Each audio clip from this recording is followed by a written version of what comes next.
जय श्री कृष्णा दोस्तों, राधे राधे।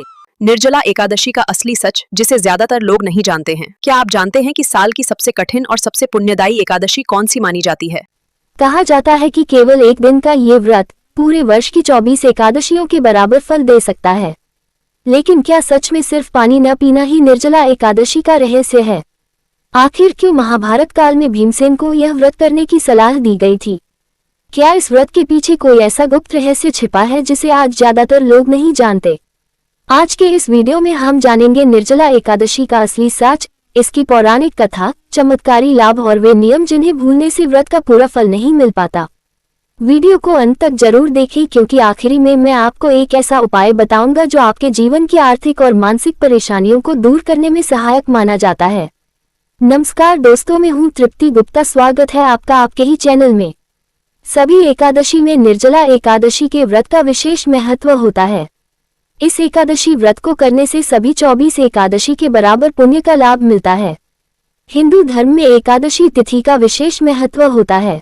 वर्ष भर में कुल 24 एकादशी का व्रत रखा जाता है, लेकिन जब अधिक मास का वर्ष होता है उसमें 2 एकादशी बढ़ जाती है, जिसके चलते कुल 26 एकादशी आती है। इस तरह से हर माह के कृष्ण और शुक्ल पक्ष में एकादशी आती है। इस बार ज्येष्ठ माह में अधिक मास पड़ने के कारण कुल 4 एकादशी पड़ रही है। ज्येष्ठ माह में पड़ने वाली एकादशी को निर्जला एकादशी कहते हैं।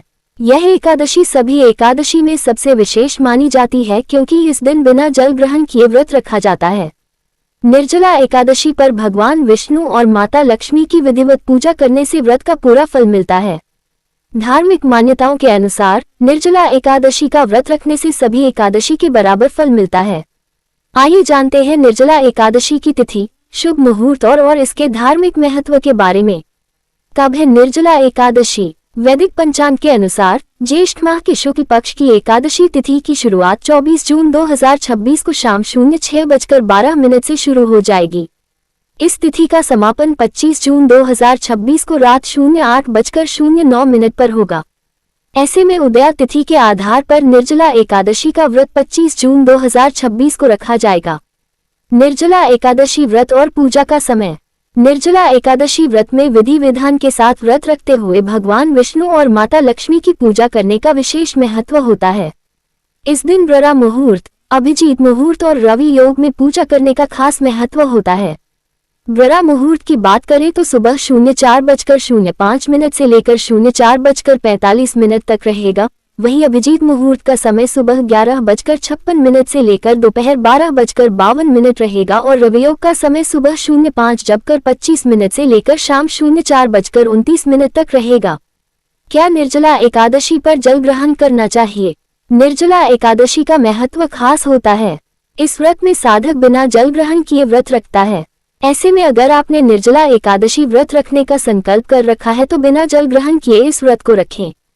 ये निर्जला एकादशी का व्रत सभी एकादशी में खास होता है क्योंकि इस माह में सबसे ज्यादा गर्मी पड़ती है, जिससे कारण बिना पानी पिए व्रत रखा जाता है। निर्जला एकादशी व्रत का महत्व। शास्त्रों और पुराणों में निर्जला एकादशी के महत्व के बारे में विस्तार से बताया गया है। कथा के अनुसार महाभारत में जब महान और पराक्रमी भीम ने एकादशी का व्रत रखना चाहा तो वह बिना भोजन किए इस व्रत को नहीं रख पा रहे थे। तब वेदव्यास जी ने भीम को साल की सिर्फ एक एकादशी व्रत को रखने को कहा। वह एकादशी ज्येष्ठ माह में आने वाली निर्जला एकादशी थी। वेदव्यास जी ने कहा, जो भी ज्येष्ठ माह की इस निर्जला एकादशी को रखता है उसको सभी 24 एकादशी के बराबर का फल प्राप्त होता है। इस निर्जला एकादशी व्रत को रखने से सभी तरह के पापों नष्ट हो जाते हैं।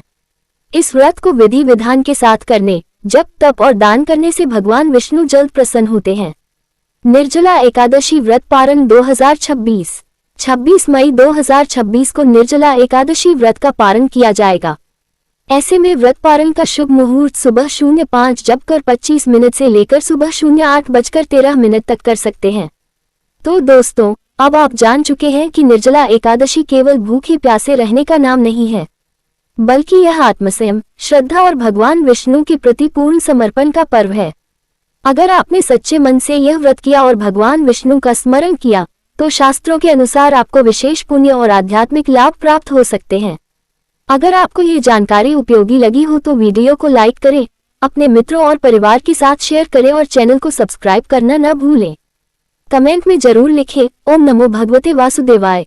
भगवान विष्णु और माता लक्ष्मी की कृपा आप सभी पर बनी रहे।